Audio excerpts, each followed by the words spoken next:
Facebook, and we're on Facebook and Instagram Wow. and Facebook and YouTube, and amazing, beautiful. So Amit, hi, how are you? I'm great. I'm great. How are you?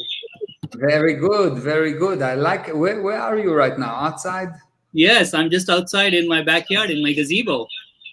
Ah, nice, very nice, beautiful. Thank you. Thank So you. what are we going to talk about today?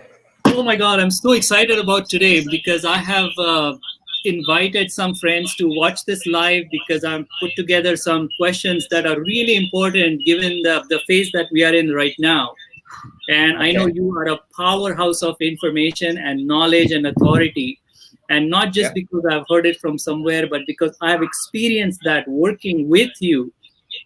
Personally, myself, I have grown so much working and knowing the data from you and applying in my life.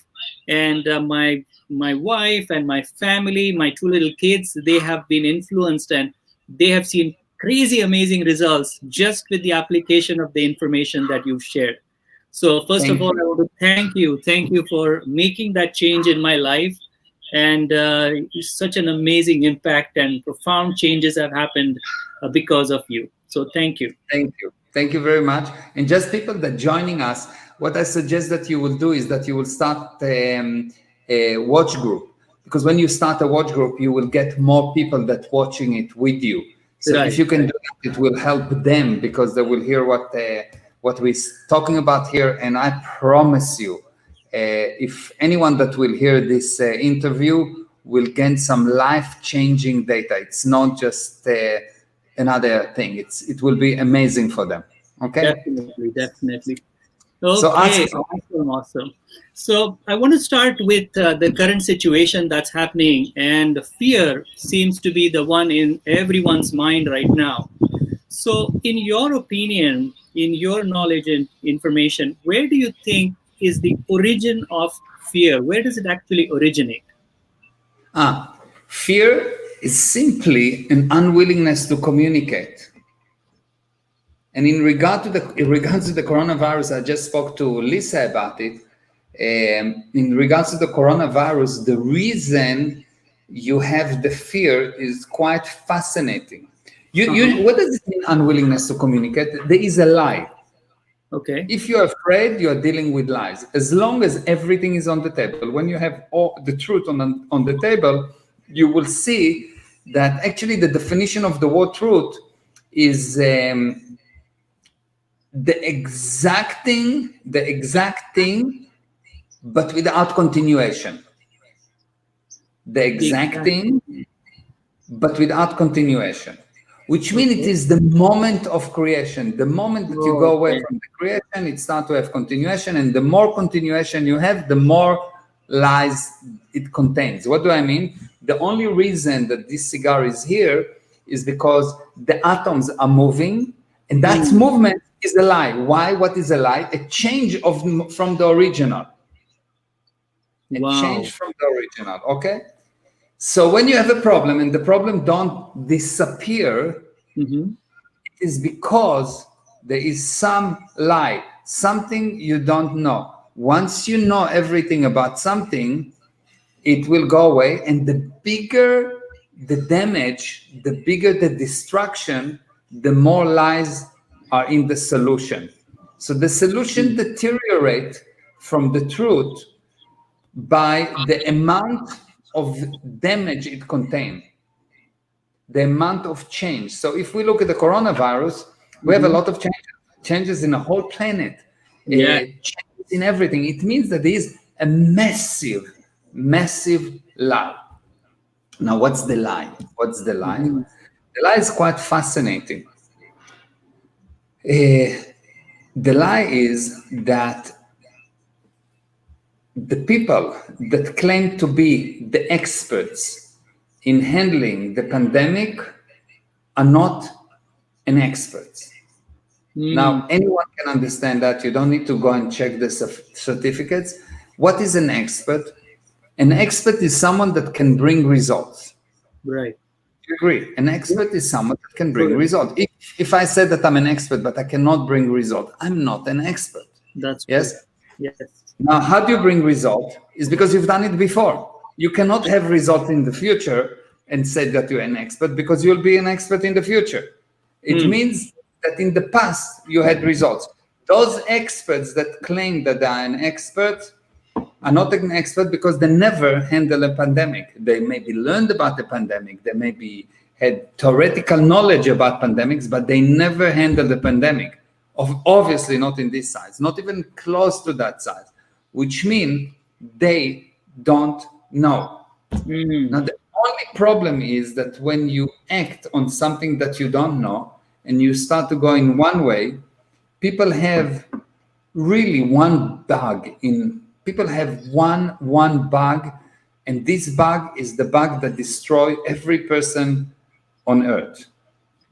And this bug is that there is one thing that's more important for you than living.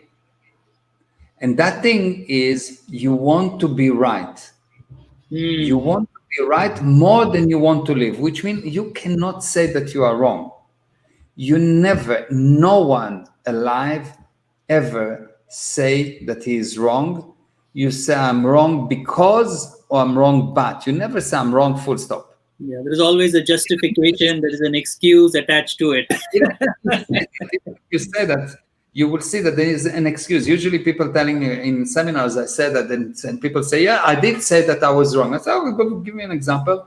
And they say, well, I was wrong that I'm invested incorrectly. Good. How come that you invested incorrectly? Did you want to fail? No. So why did you invest incorrectly? Well, I didn't have the data. Good. You have because I didn't have the data. You always have because or but, because at the moment that you do something at that zero time, you are sure that this is the most correct, the most pro-survival thing to do. A second later, you can say, oh, I was wrong, but you don't say I was wrong. You say I was wrong because I was wrong, but. Now, usually what happens, because you cannot be wrong, what you do, instead of just saying you are wrong, when you say but, it's always a lie, because it's not because you didn't have the data. It's because you did not use you. You are the thing that knows. You are the thing that creates. You know everything, and you agree to not know.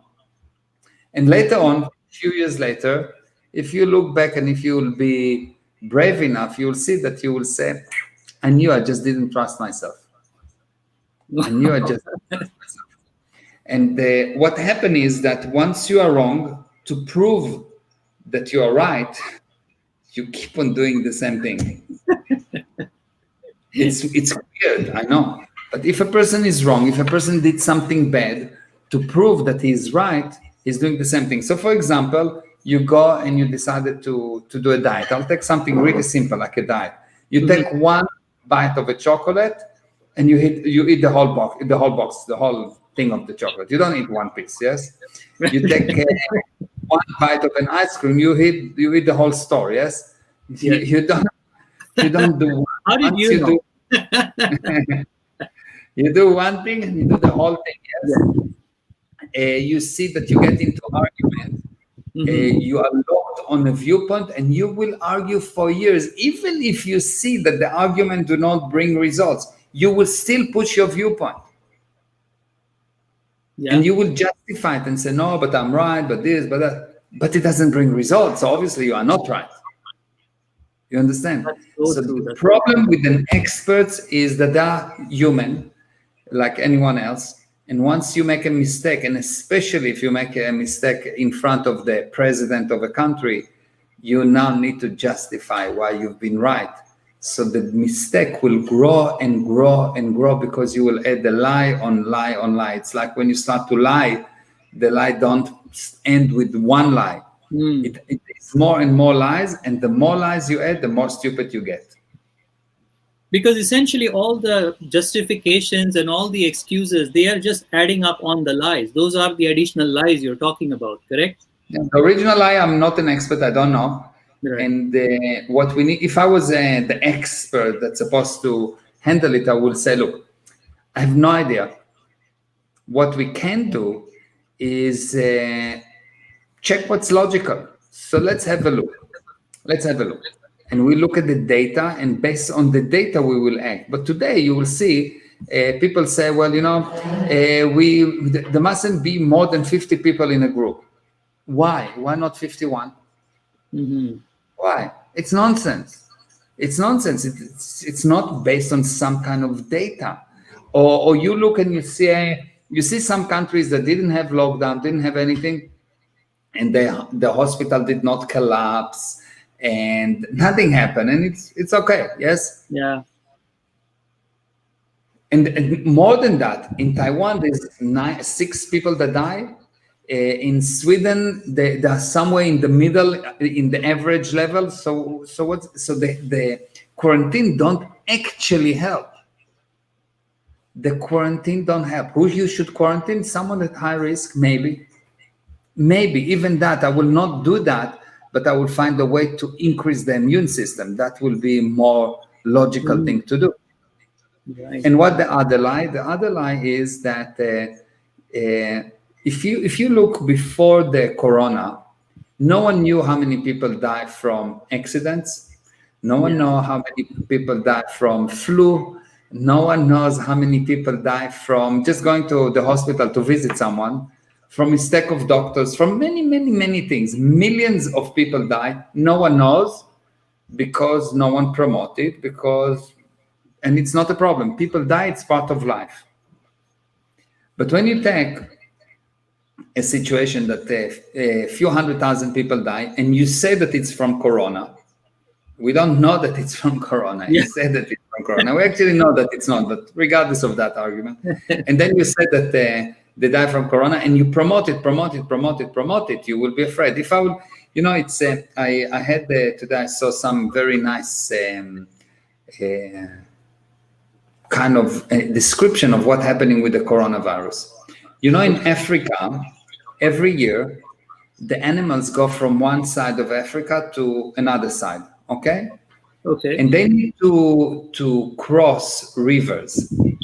And on these rivers, there are crocodiles that always catch some of the animals. The crocodiles kill some of the animals. But the animals know that if they will not cross the river, they will not survive. So they're crossing the river, despite the fact that a few of them will die. Okay?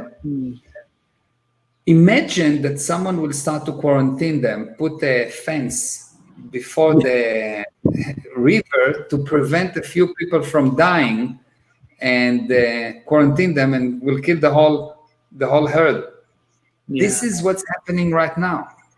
This is really what's happening right now. You try to save few people, and you kill everyone, because the number of businesses that went out of business after hundreds of years, the financial damage. Forget about the financial damage, the social damage, the emotional damage, the psychological damage, the number of people that are destroyed and will not recover for years, the number of people that committed suicide and will commit suicide, the number of life that has been destroyed is much more than anything that the corona could do.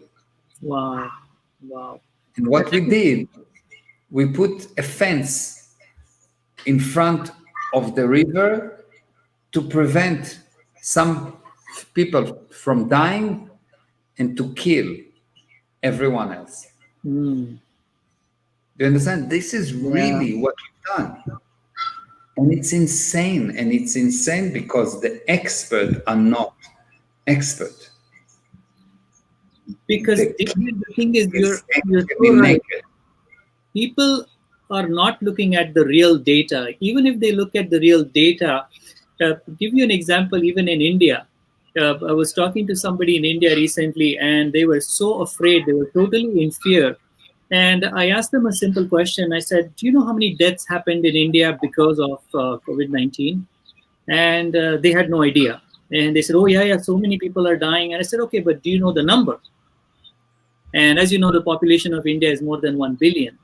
And I said, there are 3,500 deaths.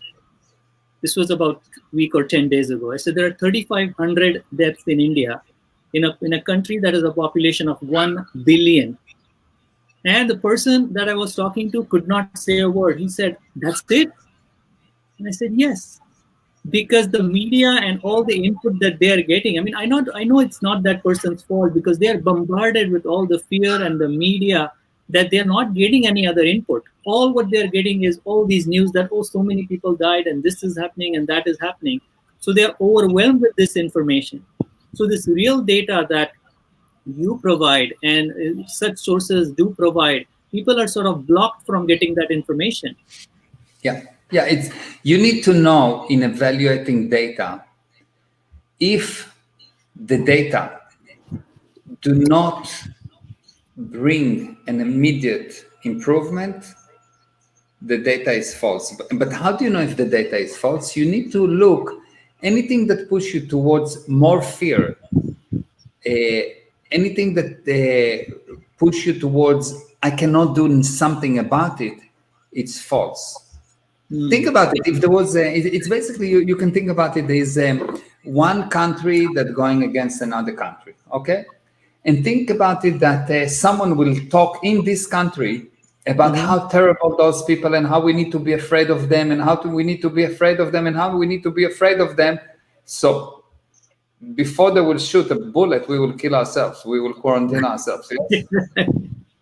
That's what happened before, because the fear win the war.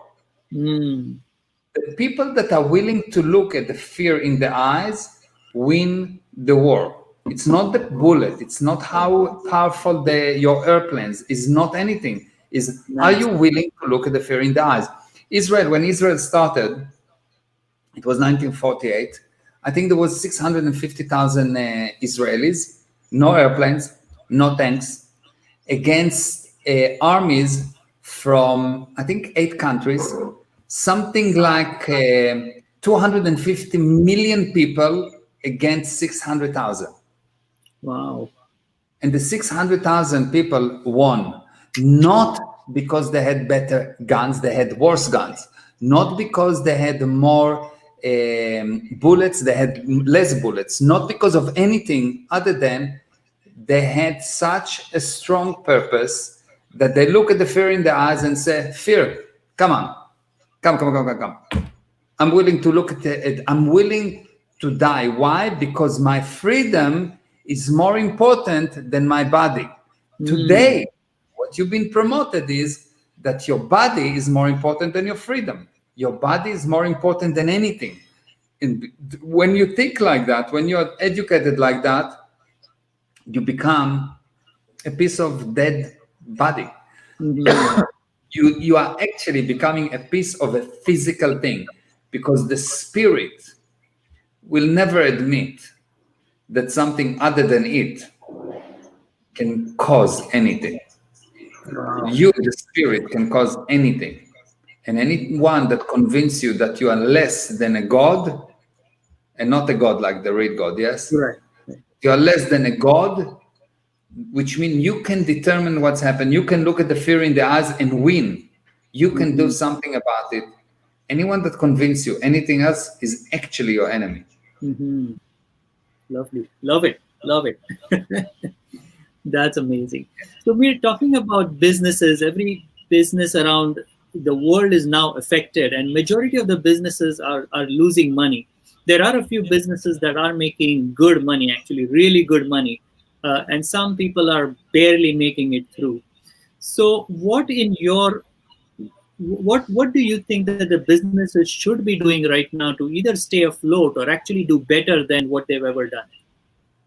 Okay, good. So for a business to make money, he needs to have a product that is valuable to someone else, that he can deliver and the other person can pay. That's the basic thing about businesses. So first of all, you need to establish what is your product. What are you going to give that other people are willing to pay? And the product can be product or service. It's the same thing. It's something of value that other people, when they receive it, it will help them so much that they will be able to pay. So the first thing, you need to define what is your product. And if your product is something that you cannot deliver like you used to deliver. You need to become smart about how to deliver it. Okay, Right. there's always a solution. There's always a solution, and it's just unbelievable. But there's always a solution. Okay, so that's number one. Once you figure out what is the product that you're going to deliver, what you need to do is to communicate 1,000 times more than what you used to. That's amazing.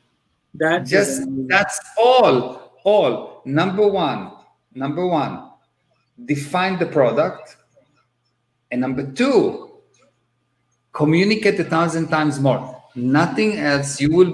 The coronavirus will be the best thing that happened to you if you actually do these two actions. Number one, define the product that you can deliver. Figure out what is it that people need and how you deliver it. Once you have that, you just communicate it again and again and again and again, 1,000 times more than what you used to, and you will see that you will not be able to count the money. Wow. Now, what's the problem with that? What I'm telling you, it's too simple. You know, I have a rule, a success rule that I invented that called the Meir's 5-second rule. What is Meir's 5-second rule? It comes from the army. You know, I was in a special unit in the Israeli army, and I have a problem with my feet, so I cannot really walk, but I've done the worst things in the universe in terms of using the body. And someone asked me, how did I do it? And I said, how did I do it is that for me, when I do something, I have only 5 seconds that I need to do it. Only 5 seconds. So I need to walk only for 5 seconds. So for 5 seconds, I can walk, yes? And every time I have just one more 5 seconds. After the 5 seconds that finish, I don't have to do anything. But every time I have a new 5 seconds, and I deal only with 5 seconds. And this is the most unbelievable thing because it takes you through anything. It happened in terms of you sit in the middle of the night, everyone is asleep, and I'm working on my inbox, and I have a law that I have to finish my inbox every day. And it's 6 o'clock in the morning already, and I still have 50 emails to go, and I can go to sleep or continue. So I continue for 5 more seconds. Wow. And 5 more seconds. And 5 more seconds. And before I know, I don't think about the 5 more seconds, it's finished. I had a story once. I was in a seminar, and someone told me, I was talking about the power of the spirit and so on, and that the spirit is cause over the body. And someone told me, you know what, you cannot do 7 minutes plank. So I can. He says, did you, like, first of all, I didn't know what a plank is, yes? So I asked him, what is a plank? So he showed me what is a plank, and I said, okay, I can do that. He says, you cannot do. I've been training for 6 months, and now I can do 7 minutes, and it's very difficult and so on. I said, 7 minutes I cannot, but I can do 7 minutes. He says, what do you mean? I said, look, I'll show you. So we made the bet, and I went down, and I've done 7 minutes. And when I finished, she asked me, how did you do that? Like what? I said, look, I did not do 7 minutes. I've done many 5 seconds. Nice. 5 seconds, and another 5 seconds, and another 5 seconds. And that's applied to anything.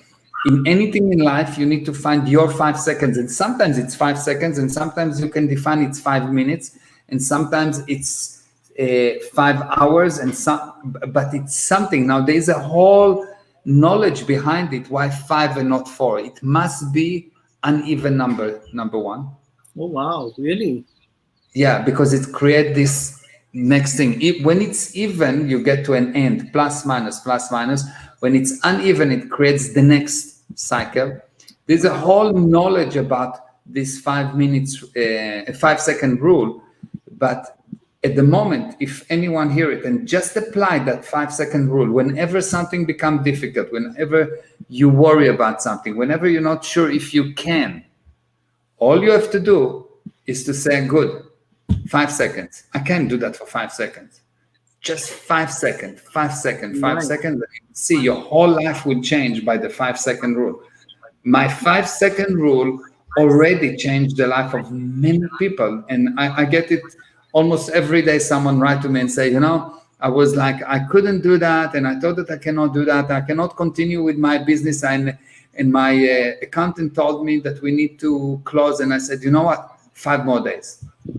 Because I applied the 5-second rule. 5 days I can go. 5 more days. So is there 5 something more specific with 5, or it can be any odd number?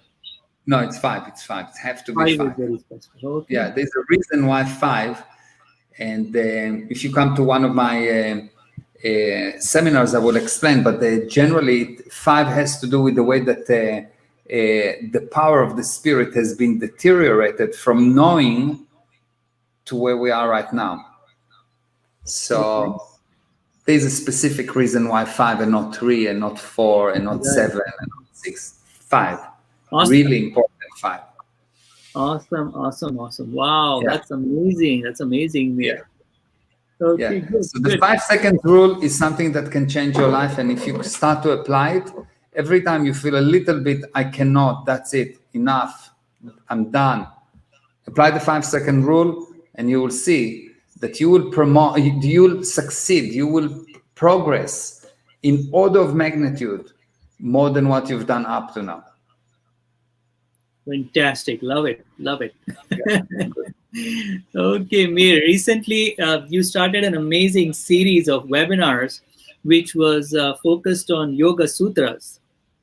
And I have started attending those with you, where I attended the first 2 Yoga Sutra webinars. And the amazing information that you have in there, the way that it is being presented, I'm really getting the data, what I was missing all these years. I mean, born in India, I've been exposed to yoga and the concept of yoga for years and decades. But the way, how powerful it is, I know now, and I'm just started the webinar and the training series, but I already see the amazing value that this training is going to bring to me. So can you tell us a little bit more about this seminar and what's happening and what's your plan with this seminar? Yeah. So generally, if you talk to 90% of the people on earth and you tell them yoga, they instinctively tell you that it's good. Yeah, they tell you it's good. They don't know exactly why, but they know it's good. Right. Now, if you look at more successful people, you'll see that most successful people in some way or another was involved in yoga or are involved in yoga or think that yoga is really important and want to be involved in yoga. They have something to do with yoga. Why? Because the idea behind yoga was extremely powerful idea. The idea behind yoga was not to do fancy poses. The idea behind yoga was to come up with spiritual techniques that when applied will release the spirit from the draconian claws of the physical universe. Wow. The whole idea is actually to restore you to native state. That was the purpose of yoga. Wow. Long time ago. Over the years, those purposes been deteriorated because people lost the techniques, lost the knowledge, and it was deteriorated to right now where people talk about things that they really don't know. And I'm saying it not because I want to make someone wrong, but because I spoke to people that do yoga across the globe and asked them simple questions like define a spirit, what is truth, what is mind, what is to manifest, what is energy. They talk a lot about energy. Just define for me a wavelength. What does it mean, a wavelength? How do you calculate a wavelength? What's the connection between frequency, wavelength, and the speed of light? etc., etc., etc. And I found out they know nothing about it. I mean, they know the words, they can say energy, but if I ask them to define energy, or what's the difference between energy, force, power? Mm. What's the difference between energy and kinetic energy? Yeah. Like, it's all one mishmash. Energy, energy. Energy is energy. Yes. And because of that because of that misunderstandings, they don't bring results. So you see that people do meditation, do yoga, and while they will have good physical results, the body will become stronger, they will be able to be more flexible, etc. If you look at their life, they don't have even close to what they should have in terms of result in their life. They have relationship problems, they have money problems, they have problems with their children, and even problem with their health, and they don't have the expected results. So when you don't have the expected result, you need to know that you don't know. Yep. It's a big thing to know. Yeah. And so I figured this thing out because a friend of mine and one of my students, Ray Indigo, she was teaching that, and she told me that she observed that there's no result, and she asked me to have a look at the Yoga Sutras. And I had a look and I saw it. Impossible to understand. No one can understand it. The way that it's written right now is not with the purpose of someone actually using it. Wow. It is in the purpose of someone guessing what it means, and guessing is not such a good thing. Mm-hmm. So I said, good, I can help with that. And she said, what, you going to give me the Yoga Sutras? I said, no, who makes me God to give you the Yoga Sutras? Nonsense. Because I can give you my opinion, but my opinion means nothing really. But I can make you rediscover them. Mm. And she said, what? I said, yep, I can make you rediscover them. I can give you the tools that you will rediscover them. And she said, how do I know that I rediscovered the correct thing? I said, look, if I discover if I write a sentence and you rediscover, and I didn't tell you anything, and you discover the same sentence, probably is right. But if we take 200 people and all 200 people come to the same sentence, it's 99.9999999% that is right. Mm. So what I'm doing in this, the path to you, is actually I'm teaching people what they need to know in order to rehabilitate the ability to know. And when they rehabilitated the ability to know, they can find the Yoga Sutras or anything else. I'm just using the Yoga Sutra as an example, and anything else. Basically, I'm teaching you how to know. How do you recover knowledge? How do you recover lost knowledge? Are you going to ask someone and make yourself an effect? Or are you going to discover it and make yourself cause? Wow. And you will see that there's something very interesting about knowledge. If you're not the source of the knowledge, you don't actually know. How can I show it to you? Is if you have any knowledge that you've studied, you have some knowledge and you think that you understand it.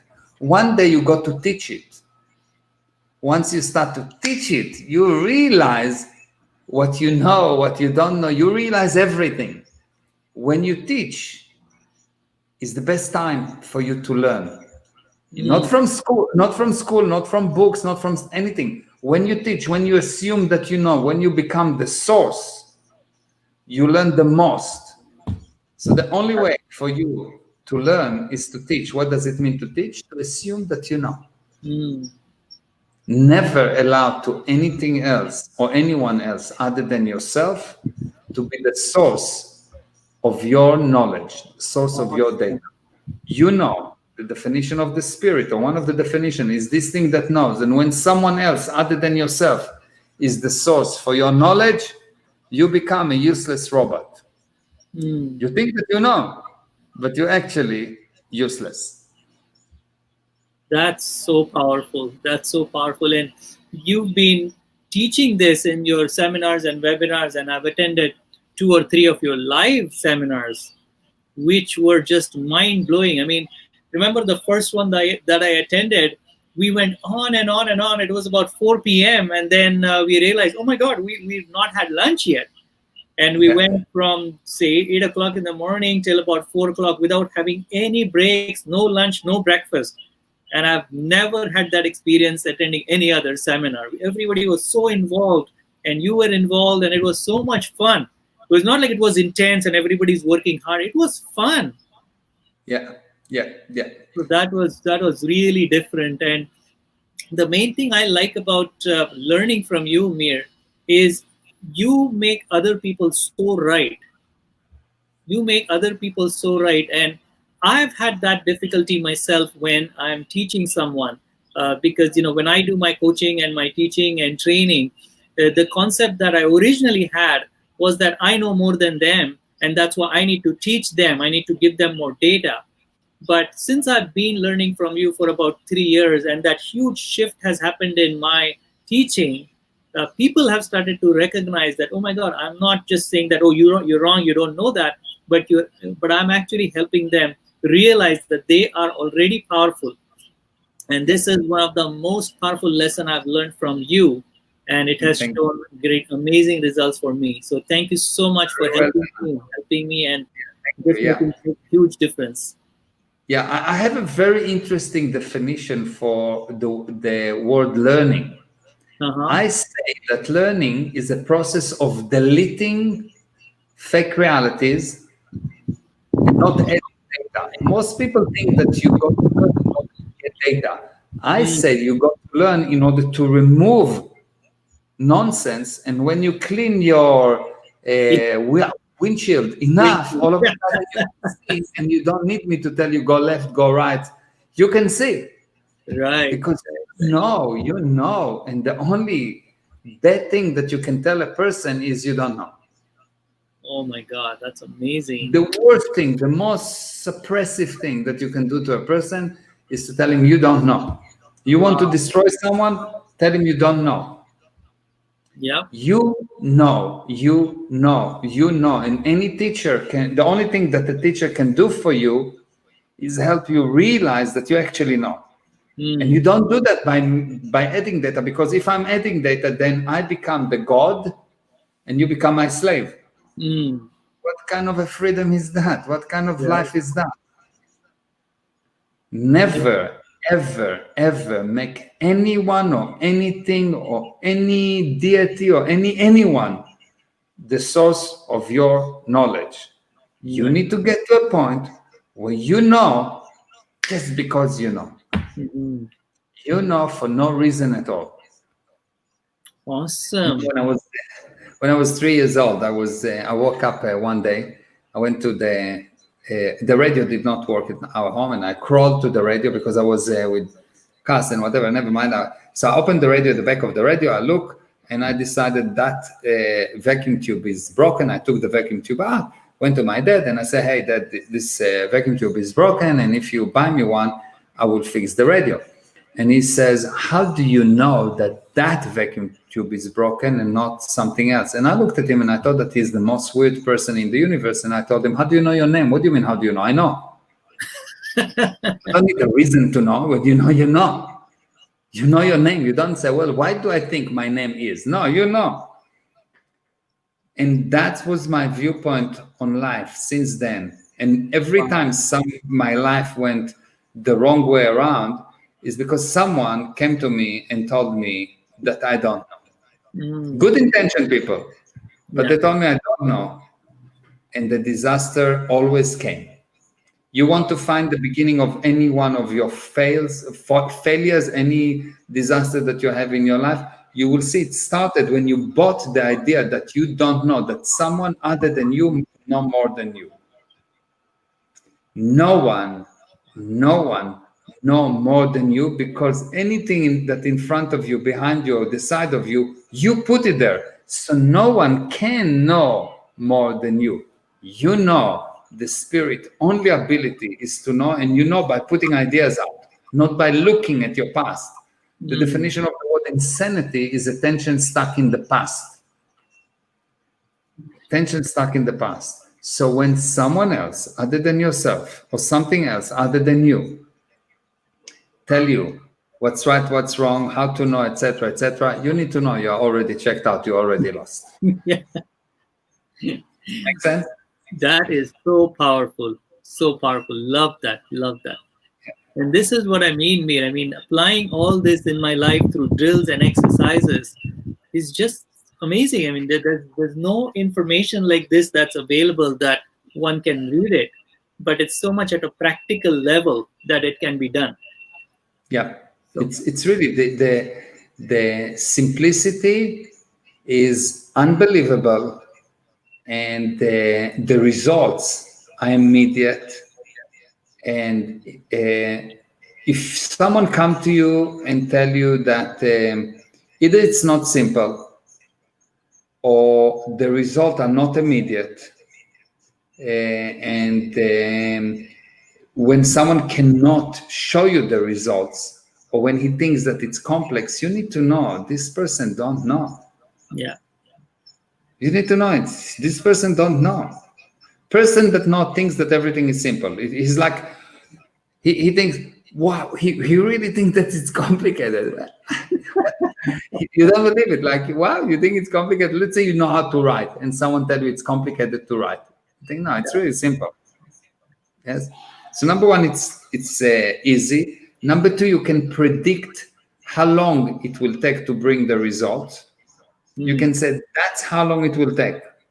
3.7 seconds and I will take off. You can predict the result. You can say, I will arrive in 21 minutes. So you can predict the time it will take. And number three, you can predict the results. Not guess the result. Predict, say that's what will happen. If any of this is missing, you achieve. Wow. Wow. Love that. Love that.